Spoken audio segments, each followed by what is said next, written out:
This is The Clash, where the real world clashes with a true Christian worldview.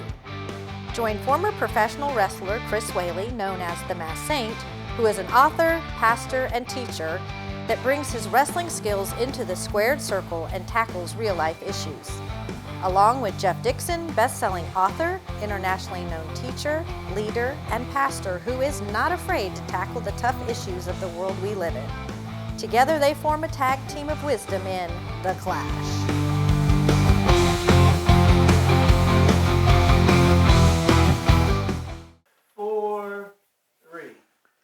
Hi, welcome to The Clash, where we take a Christian worldview and allow it to clash into the culture around us. And when we're done, hopefully we will educate, entertain, inform, and maybe, just maybe, strengthen you in your journey of faith. I'm Jeff Dixon, and I'm one of the hosts of this show.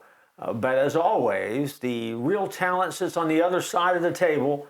It's the one and only saint himself, Chris Whaley, Dr. Chris Whaley. How are you doing, Chris? Everybody knows that's not true. No, it is true. It is know true. that's I mean, not because true. you even drag in for the filming when you're beat up and you got the face thing happening here. What's going on? Yep. I thought she said stand up, and she really said shut up. So, no. I had a skin cancer cut off, and so I look a little like Quasimodo at the moment, but I'm going to get better. Good. And, hey, I'm just looking forward to today.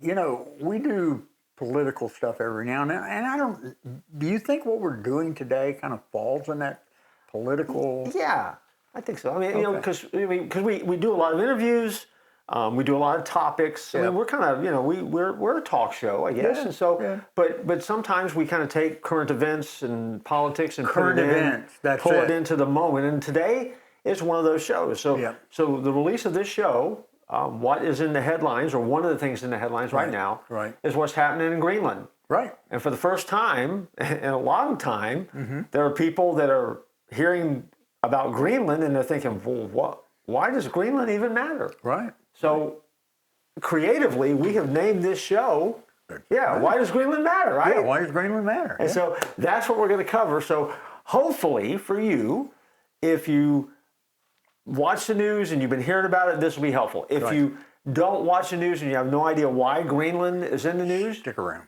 yeah, you stick around. Yeah. And if you think to yourself, man, I hate this idea that the U.S. is getting involved with Greenland, stick around too. We got some stuff I think we're going to say in the next couple of minutes are going to help you think about this from a biblical standpoint of all things. There you But go. before we do, we go to this. Jeff, did you ever in your wildest imagination think that one day we would have this great TV show called The Clash, and you could actually buy T-shirts and stuff that had The Clash on? Did you ever think that? Yeah, possible? when I was 3 years old, I had a vision You did? that was going to happen one day. No, I'm just kidding. I never thought about that. So. Hey, it's just awesome, man. I mean, of course, the tagline, "Don't tap out." Yeah. On the hat. Look at that. Yeah, You wear and it then on your on the head. back of the hat, it's got The Clash. And I don't know, what you got? Well, I've been sitting around thinking about, how could you think about the Clash 24 hours a day and at the same time hydrate? Oh, wow. It's got right there. Look at there. How awesome is that? That's a mini tumbler right there. Wow. But you could get a coffee cup. You know what? I need to get one of those to pour the coffee into it so it keeps it. You also could get a mug though. If you're a mug guy, you can get a mug. Yeah. You get a big taller tumbler that you can walk around. And so when you're walking around drinking stuff with our logo on it, people say, "What is the Clash?" And they could tell you all about the TV show. So you need to look at that little QR code down at the bottom of your screen, and you just get your camera, your phone out, you put it on camera, and you look at that, and a little thing will come up, and you touch that, takes you right to the store. It's so easy, even I can do it. There you go.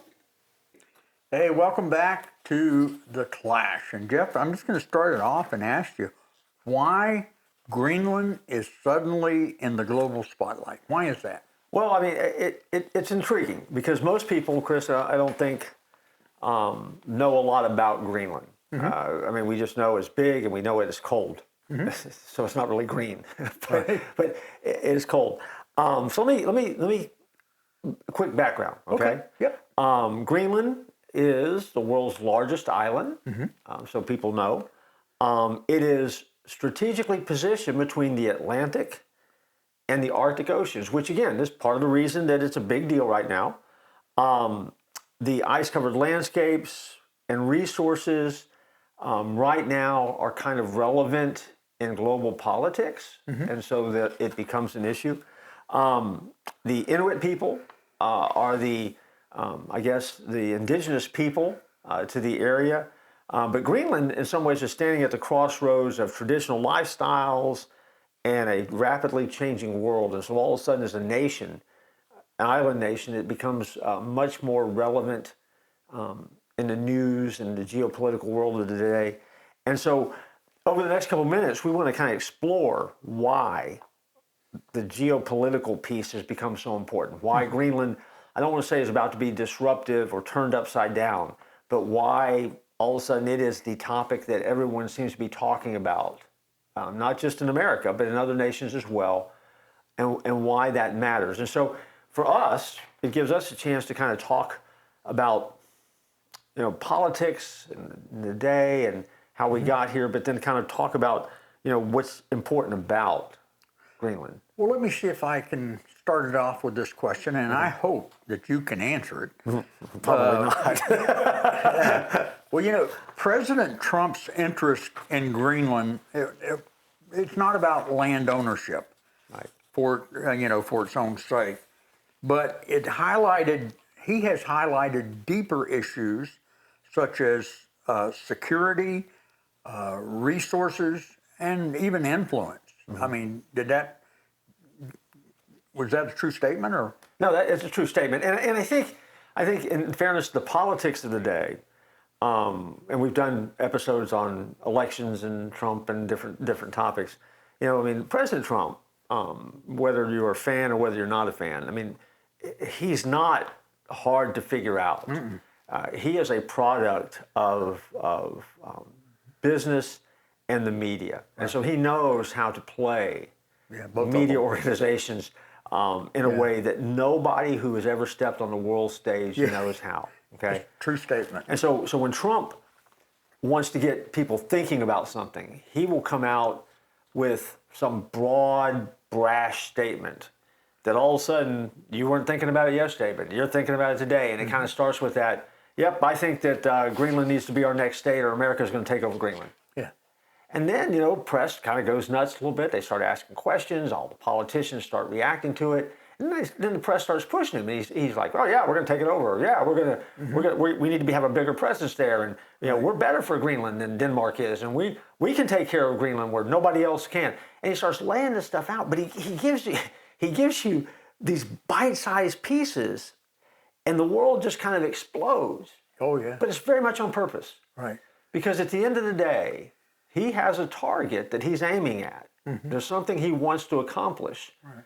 So to get there, he understands media well enough to know, I'm going to make the big statement, I'm going to bring this into the spotlight, and when it's said and done, I'm going to try to cut a deal to get us exactly where we want to be.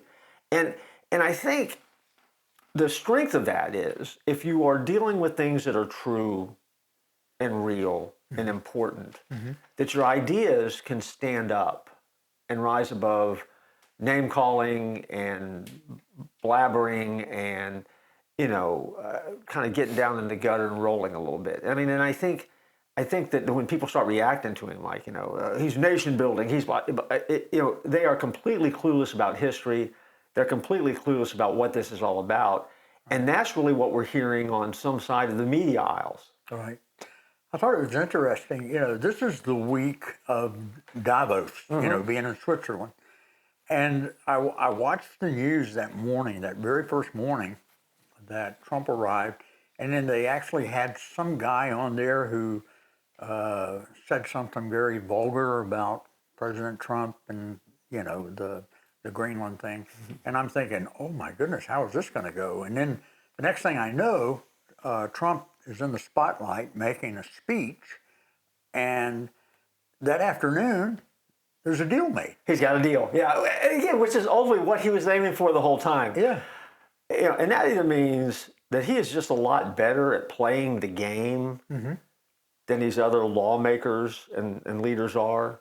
Right. And I don't know, I guess depending on whether you like him or not, that either makes him a genius or an evil genius or wherever you think he is. But at the end of the day, he does something that no one else has been able to do.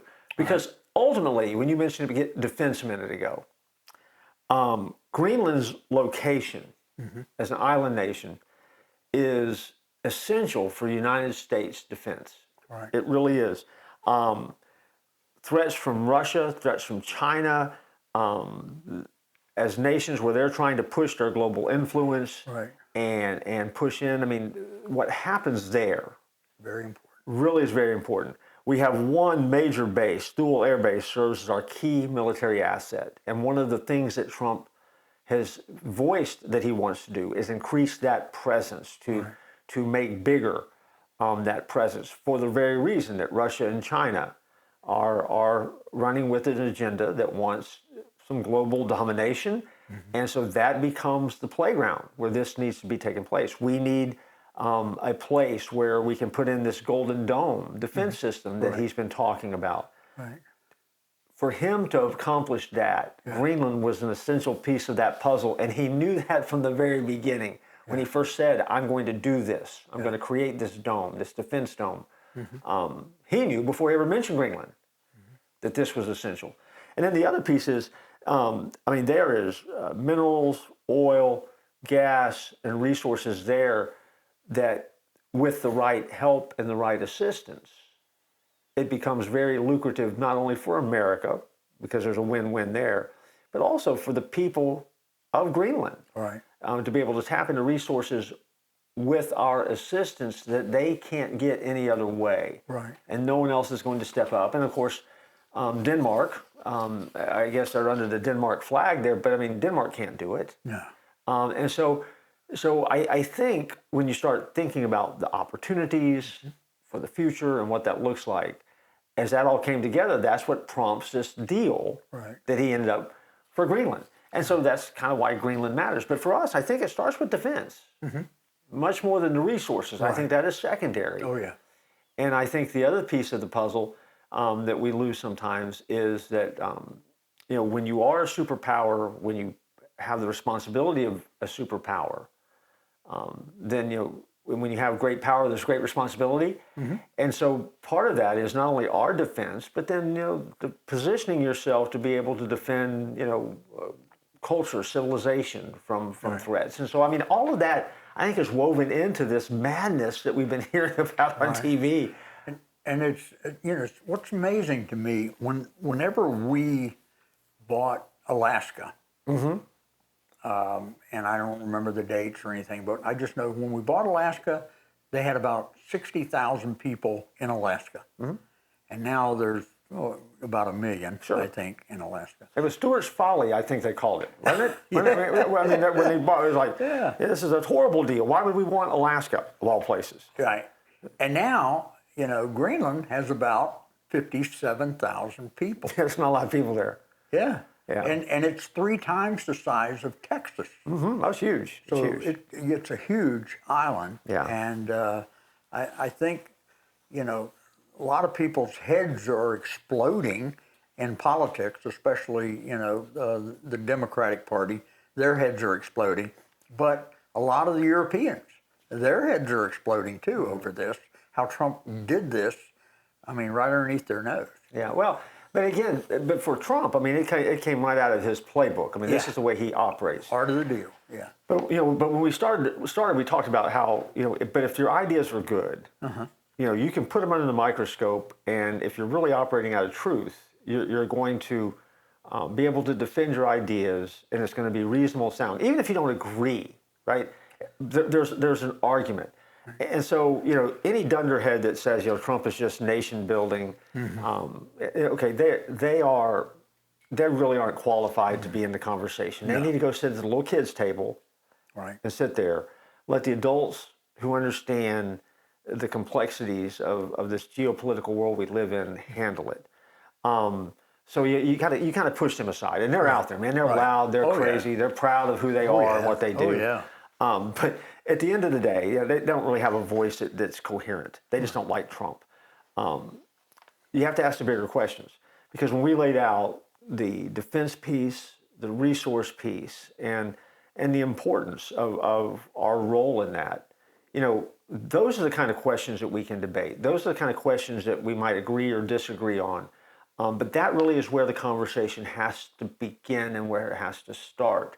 Because if the conclusion is that Russia and China are threats, and they are, then we need to do anything and everything we can to have the best defensive posture. Right. If there are resources that will help the people of Greenland, and if there's the plus side of those of the resources will help the United States, we have the means and the ways to make that profitable for everyone. And just as we have the shipping lanes in the south through the Panama Canal, this would enable us to have the shipping lanes in the north. Yeah. So it's and very, the shipping lanes is certainly, I think that's an issue that's on the table. And that's part of why Greenland matters. But there's still more to this story. Okay. And so let's take a quick break, and we'll come back and we'll just kind of talk a little bit more about Greenland. Hopefully you're learning a little bit, and hopefully we're at least causing you to stop and think just a little bit. Yeah. And if you want to keep thinking, stick with us. Hey, I'm Chris Whaley. I went from professional wrestling for 10 years, wrestling some of the biggest names in the business, 4 world champions. And I left the wrestling world to become a pastor. And I wrote a book about that transition, because when I became a pastor, I found out that there were some people being abused and people being mistreated. And I ended up dealing with some people more as a professional wrestler than I did as a pastor. And I wrote a book about that transition called The Masked Saint. And it's available along with my other book, which is Harold's Heavenly Christmas. If you like Christmas stories, you're going to love this one, and one day it's going to be a movie. And then my last book is Mr. President. Has 2 lives, a comedian and the world heavyweight wrestling champion. And it is a great read. Hey, welcome back to The Clash. And I'm glad that Jeff Dixon is here, because he's so knowledgeable and he has helped me understand this, and hopefully we're helping you understand a little bit more about Greenland. And Jeff, I'm going to start it off with this. Okay. Now, we know that Greenland contains vast, untapped resources. So here's the question. As Christians, how should we think about resource development versus environmental stewardship? Yeah. Well, I think the Christian answer to that is we have to think about both in very healthy ways. Obviously, the biblical mandate is for man, humankind, to use the resources and manage the resources of the earth. We're entrusted by God to do that. Right. I am often bothered by the fact that Christians aren't real good at being the responsible people to do that. We've kind of seem to farm that out to other people to make those decisions for us as followers. And I think that's wrong, because I think the intent is that God wants godly people who know him making those decisions. Right. Okay. But that's my Christian worldview. Yep. Okay. And I like it. Okay. So I think we do have a responsibility to be aware of the resources that are there and to tap into them for some things we talked about in the opening segment. From an American standpoint, yes. Are those resources valuable to America, and do they have worth? Yes. Are they valuable, and those vast mineral resources needed? Yes. So do we benefit? Yes. But then we also said, and I think this is wildly important, that for Greenland as a nation, to tap into those resources will allow them some economic stability and some growth that they currently don't have the ability to have. Right. And it begs the question, well then, are we imposing American will by making them grow? And I think the answer to that is no, simply because whether as a people or a nation they want to or not, there are some powers that are pushing upon them, and it's Russia, and it's China, and it's America, and it's Denmark. there's a push and pull going on where something is going to break. And so this is now what is best, Right. And what is safest for them. And I think if you take a look at the track record of China, Russia, and America, who will do a better job at marketing and manufacturing those resources, it would be America. I love American ingenuity, and I love American manufacturing, and I love American business. So, but I'm American, no doubt about it. And so I think we're a better fit there. But the other thing about it is too, we do have an opportunity and we have a responsibility to take good care then of the earth. Right. And I think for Christians, we need to be very mindful of how we do things. The truth is, America has stronger standards and better standards as to how we do things than anybody in the world. And I think that when people get crazy about, America being good with the environment, we're better than everybody else in the world with the environment. Hands down. So that is one of those gum flapping, nobody cares what you're saying anymore because you're just talking and spitting in the wind. Right.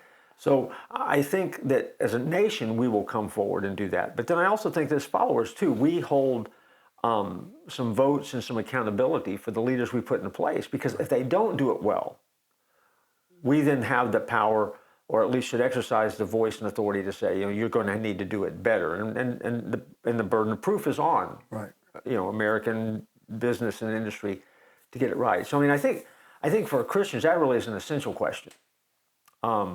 Because, we're Christian first. And so I think, I'll ask it back to you. So should we be able then as followers to use the resources that are there and available?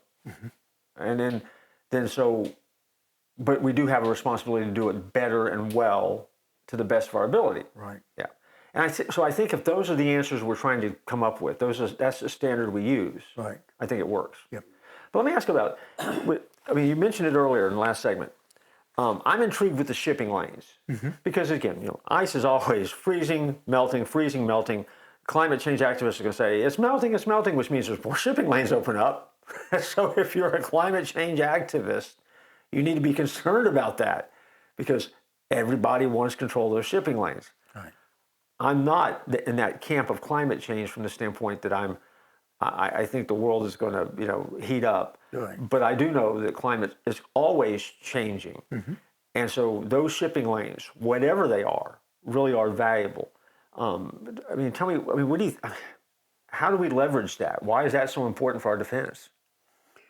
Well, whoever has the authority, what's the old thing? Whoever has the gold is the one in charge. Yeah. So the one that has those shipping lanes are the ones in charge, and they are so very, very important from an American standpoint as far as security goes. Yeah. Who's going through there and who's not going through there. And so the USA is going to have the upper hand on that, which I like. Well, yeah, we saw it in the Panama Canal. Yeah. I know that one of the things that this administration had to clean up was a kind of spill on the Panama Canal. They came in and all of a sudden you've got China that is really in some ways seized control or had seized control of the Panama Canal after the United States had, of course, done the labor and paid for it and had basically been responsible for opening up that shipping lane, only to have the control of it given to China. And the administration took it back. Everybody didn't like that. They thought it was, throwing your weight around. But at the end of the day, our approach to managing it has been much more fair than China was managing it. Absolutely. And so the question would be then, who gets control of the shipping lanes that are up in Greenland? And that would be Russia, China, or the United States. Yeah. And then what is better for a global market and economy?